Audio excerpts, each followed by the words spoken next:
जय हिंद साथियों, प्यारे मित्रों। कल हमने बाल विकास सिद्धांत के कुछ महत्वपूर्ण बिंदुओं के बारे में डिस्कस किया था। अभी इसी बाल विकास के सिद्धांत पे ही कुछ और महत्वपूर्ण बिंदु है, उसके बारे में हम अध्ययन करते हैं। चलो शुरू करते हैं बिना किसी देरी के। क्रियात्मक विकास। क्रियात्मक विकास से तात्पर्य बालकों में उन मांसपेशियों तथा तंत्रिका के समन्वित कार्य द्वारा अपनी शारीरिक क्रियाओं पर पूर्ण नियंत्रण प्राप्त करने से होता है। क्रियात्मक विकास से क्या तात्पर्य होता है, यानी कि बालकों में जो मांसपेशियां तंत्रिका जो कार्य करती है कर्मेंद्र द्वारा, उनका शारीरिक क्रियाओं पर पूर्ण नियंत्रण प्राप्त करने से होता है। तो उससे क्या कहता है, क्रियात्मक विकास, जिसमें शारीरिक अंग पूर्ण रूप से कार्य करते हैं। हरलोक के अनुसार मांसपेशियों, तंत्रिकाओं तथा तांत्रिक केंद्रों की समन्वित क्रियाओं द्वारा शारीरिक गति पर नियंत्रण प्राप्त करना क्रियात्मक विकास कहलाता है। जैसे जिस शिशु के हाथ पैर तथा पैर की मांसपेशियां तथा तंत्रिकाएं विकसित रहती हैं और उन दोनों के बीच ठीक ढंग से समन्वय होता है, उस शिशु में हाथ पैर के सहारे चलना या सिर्फ पैर के सहारे चलने की प्रक्रिया अधिक तेजी से होती है। आया आपको समझ में? हल्लों के अनुसार क्या है कि जिस शिशु के हाथ तथा पैर की मांसपेशियां तथा तंत्रिकाएं विकसित रहती है, मतलब परिपक्व हो जाती है, तो उन दोनों के बीच ठीक ढंग से समन्वय होता है और उस शिशु में हाथ पैर के सहारे चलना सिर्फ पैर के सहारे चलने की प्रक्रिया अधिक तेज़ी से होती है। ठीक है ना। मांसपेशियां, तंत्र का यदि समन्वय होता है तांत्रिका केंद्रों के बीच में, तो उससे शारीरिक नियंत्रण होता है और शारीरिक नियंत्रण होने से उनका शरीर के सभी अंग सक्रिय होने की वजह से वो उसके सारे अंग अपने आप कार्य करने लग जाते हैं। जैसे वो सारे चलना, सिर्फ पैर के सारे चलने की प्रक्रिया अधिक तेज़ी से होती है और उसके चलना, फिरना, बोलना, महसूस करना, ये सारे गुण ऑटोमेटिक विकास हो जाता है इन गुणों। क्रियात्मक विकास के सिद्धांत। क्रियात्मक विकास के नियम निम्नलिखित हैं। क्रियात्मक विकास मांसपेशियां तथा तंत्रिकाओं की परिपक्वता पर निर्भर करता है। क्रियात्मक विकास किस पर निर्भर करता है? जिसमें शरीर के जो अंग कार्य करते हैं, जिसके द्वारा बच्चा कार्य करता है, चलता फिरता है और सामाजिक जीवन जीता है, उसके सभी मांसपेशियां, तंत्रों की परिपक्वता यानी पूर्ण रूप से वो विकास हो जाता है, उस पर निर्भर करता है। जन्म के समय शिशु में निचली तंत्रिका केंद्र जो मेरुदंड में अवस्थित होता है, ऊपरी तंत्रिका केंद्र जो मस्तिष्क में अव्यवस्थित होता है की अपेक्षा अधिक विकसित होता है। मेरुदंड द्वारा मूलतः सहज क्रियाओं का नियंत्रण होता है। मतलब जन्म के समय शिशु की निचली तंत्रिका केंद्र जो मेरुदंड में अव्यवस्थित होता है, ठीक है ना, और ऊपरी तंत्रिका केंद्र जो मस्तिष्क में अव्यवस्थित होता है की अपेक्षा अधिक विकसित होता है। मेरुदंड द्वारा मूलतः सहज क्रियाओं का नियंत्रण होता है। ठीक है। अगला पॉइंट, जन्म के कुछ समय बाद से ही बालकों में सहज क्रिया का होना पाया जाता है। ठीक है ना।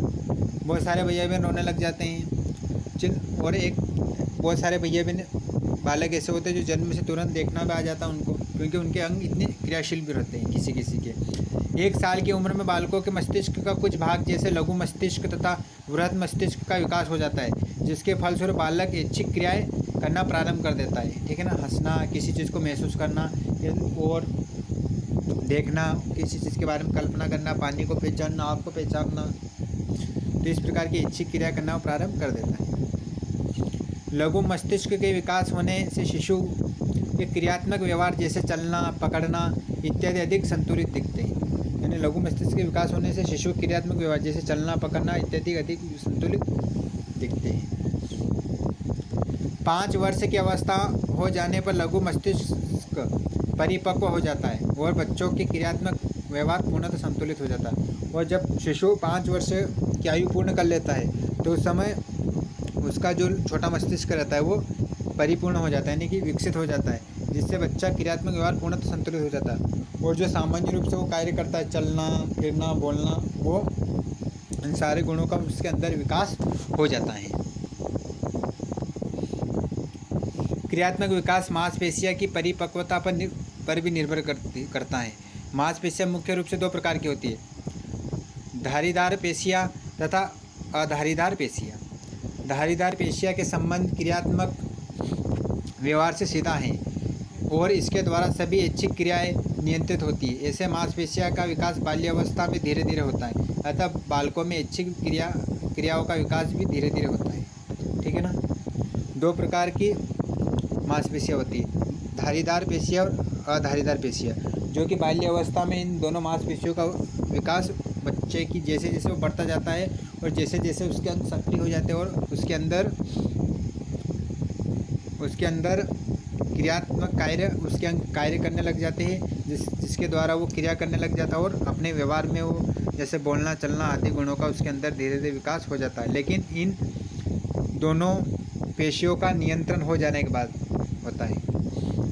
ऐसे मांसपेशियों की विकास बाल्यावस्था में धीरे धीरे होता है, अतः क्रियात्मक विकास भी धीरे धीरे होता है।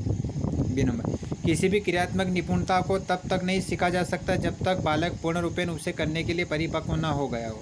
जैसे कि मान लीजिए कि बालक चल रहा है, तो शुरुआत में वो एक बार में चलना नहीं सीखेगा, धीरे धीरे चलेगा, फिर वो गिरेगा।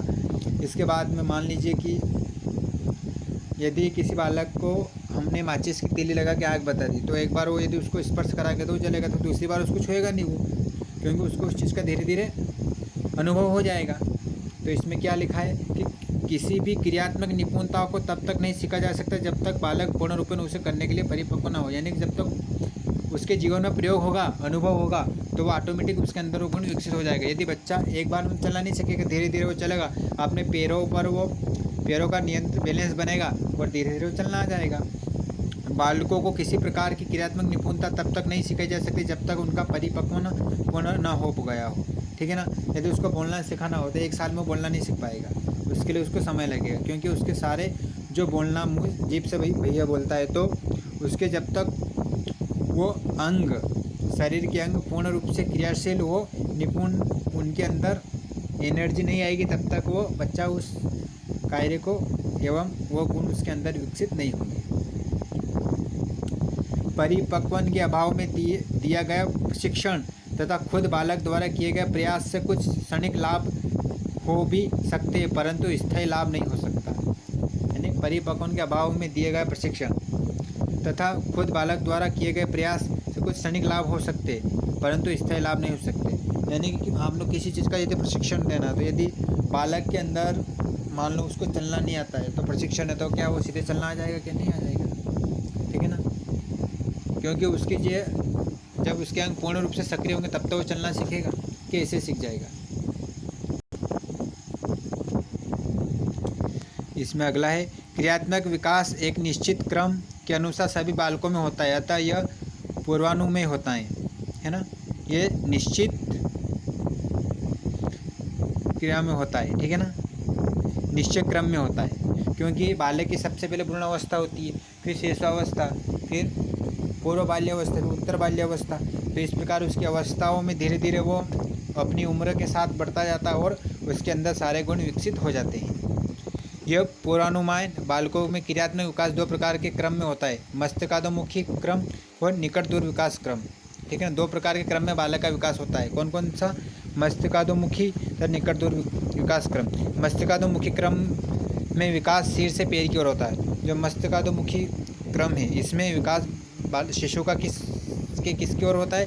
सिर से पैर की ओर होता है। और निकट दूर विकास में बालकों के शरीर के उन अंगों का विकास पहले होता है जो शरीर के केंद्र में होते हैं, और शरीर के छोर पर आने वाले अंगों का विकास बाद में होता है। ठीक आया समझ में? निकट दूर विकासात्मक क्रम के अनुसार बालकों के पेट, छाती, बाहा तथा जांघ में क्रियात्मक विकास पहले तथा घुटना, हाथ की उंगली, पैर की उंगली आदि में विकास बाद में होता है। ठीक है। निकट दूर विकासात्मक क्रम में क्या होता है? सबसे पहले बालक के पेट, छाती, बाहा, जांघ क्रियात्मक विकास पहले तथा घुटना, हाथ की उंगली, पैर की उंगलियां, इनका विकास बाद में होता है। ठीक है ना। इसको 1-2 बार पढ़ लेना तो आपको अच्छे से समझ में आ जाएगा। क्रियात्मक विकास के लिए मानक बनाना संभव है।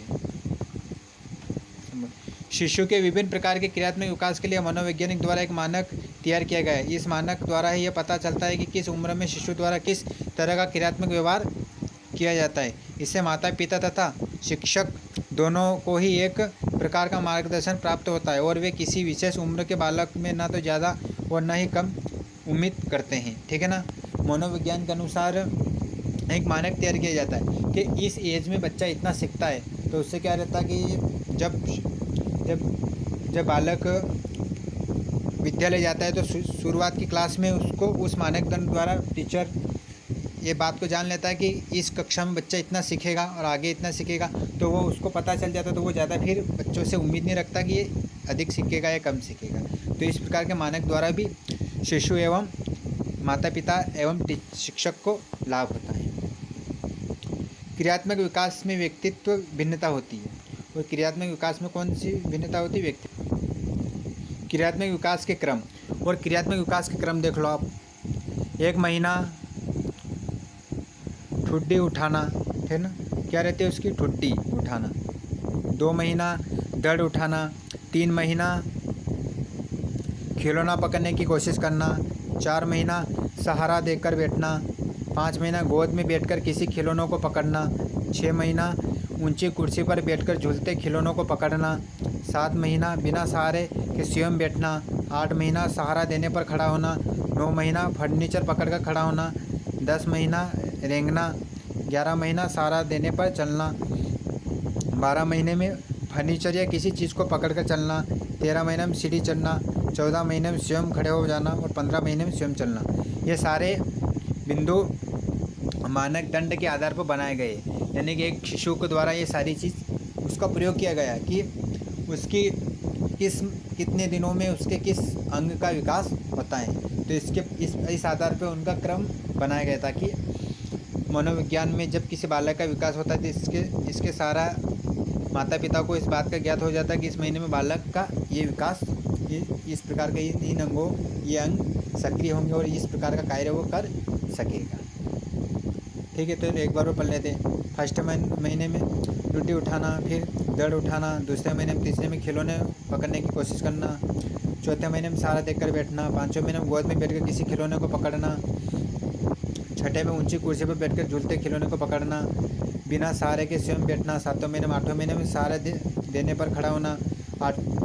8वें में 9वें महीने में फर्नीचर पकड़कर खड़ा होना। 10वें में रेंगना। 11वें में सहारा देने पर चलना। 12 में फर्नीचर या किसी चीज़ को पकड़ना। 13 महीने में सीढ़ी चढ़ना। 15 महीने में स्वयं खड़े हो जाना। 15 महीने में स्वयं चलना। ठीक है ना। 15 महीने के बाद बच्चा स्वयं चलना प्रारंभ कर देता है। मानसिक विकास। मानसिक विकास से तात्पर्य मानसिक क्षमताओं में विकास से होता है। इन मानसिक क्षमता में चिंतन करने की क्षमता, तर्क करने की क्षमता और याद रखने की क्षमता, सही प्रत्यक्षात्मक विभेद करने की क्षमता इत्यादि सम्मिलित होती है। ठीक है ना। मानसिक विकास से तात्पर्य क्या होता है? मानसिक क्षमताओं का विकास। इसमें कौन कौन से? जैसे बच्चा जैसे जैसे वो बाल्य अवस्था की ओर बढ़ता है, तो बाल्य अवस्था में विभिन्न दिनों एवं क्रम के अनुसार उसके अंदर चिंतन करने की क्षमता, तर्क करने की क्षमता, याद रखने की क्षमता, सही से प्रत्यक्ष विभेदी करने की क्षमता आदि गुणों का विकास हो जाता है और ये सारे गुण मानसिक विकास के अंतर्गत आते हैं। ठीक। जेम्स ड्रेवर के अनुसार व्यक्ति के जन्म से परिपक्वता तक की मानसिक क्षमताओं एवं मानसिक कार्यों में उत्तरोत्तर प्रकटन एवं संगठन की प्रक्रिया या मानसिक विकास कहा जाता है। ठीक है ना। जेम्स ड्रेवर के अनुसार व्यक्ति के जन्म से परिपक्वता, जन्म से कहाँ तक? परिपक्वता तक की मानसिक क्षमताओं एवं मानसिक कार्यों के उत्तरोत्तर प्रकटन एवं संगठन की प्रक्रिया या मानसिक विकास कहा जाता है। ठीक है ना। कहाँ तक? जन्म से परिपक्व तक। जब तक वो बच्चा किसी कार्य को समझना, किसी विषय में तर्क करना, किसी चीज़ को याद रखना, वो तुरंत बता देना और सही गलत के मतलब को समझना एवं अच्छे एवं बुरी बात को समझना आदि गुणों का ये सारे गुण उसके मानसिक विकास पर निर्भर करते हैं। मानसिक विकास की विशेषता। मानसिक विकास शिशुओं की आयु के साथ बढ़ता है। ठीक है ना। मेन पॉइंट है, मानसिक विकास शिशु की आयु के साथ बढ़ता है। आवश्यकता एवं अभिरुचियों में विस्तार। और जैसे जैसे वो बढ़ता है उसकी आवश्यकता बढ़ती है और उसकी रुचियाँ भी बढ़ने लग जाती है, तो इस प्रकार उसका मानसिक चिंतन भी बढ़ता है। नवीन विचारों एवं चिंतन का विकास। और उसके नए विचार एवं चिंतन का विकास भी हो जाता है, क्योंकि जैसे जैसे बच्चा शिशु की उम्र बढ़ती है तो धीरे धीरे उसके अंदर वो बोलना प्रारंभ कर देता है। बोलने के बाद में वो किसी चीज़ को महसूस करता है और महसूस करने के बाद में वो फिर उसके बारे में बोलता है और उसके बारे में फिर वो चिंतन करता है, और जब वो दूसरे समय उस चीज़ की आवश्यकता होती है तो वो जिद भी करता है। समय का ज्ञान, और उसको समय का ज्ञान भी हो जाता है कि दिन है कि रात है कि अब कितने बज रहे, धीरे धीरे वो सीख जाता है। अपनी इच्छा या मनोवृत्ति की अभिव्यक्ति, और जैसे जैसे बालक बाल्यावस्था से किशोरावस्था को प्रारंभ करता है तो वो उसके अंदर अपनी इच्छा और मनोवृत्ति की अभिवृत्ति, और वो अपनी इच्छा भी प्रकट करने लगता है, उसको कौन सी चीज़ की ज़रूरत है, और मनोवृत्ति यानी उसके अंदर किस चीज़ के प्रति जिज्ञासा है, उसका सोच कैसी है, उसकी विचारधारा कैसी है, योजना बनाने की क्षमता, और उसको कार्य करने के प्रति योजना बनाने की क्षमता का विकास हो जाता है। गत अनुभव के लाभ उठाने की क्षमता, और गत अनुभव का लाभ उठाने की क्षमता बढ़ जाती है। मानसिक विकास में एक क्रमबद्धता होती है और ये क्रम यथावत बढ़ता रहता है। इस प्रकार हमारे ये मानसिक विकास के बिंदु सारे पूर्ण हुए। कल हम इसी चैप्टर में जो बिंदु बचे उनका हम अध्ययन करेंगे। तब तक के लिए आप सभी को धन्यवाद। वंदे मातरम। जय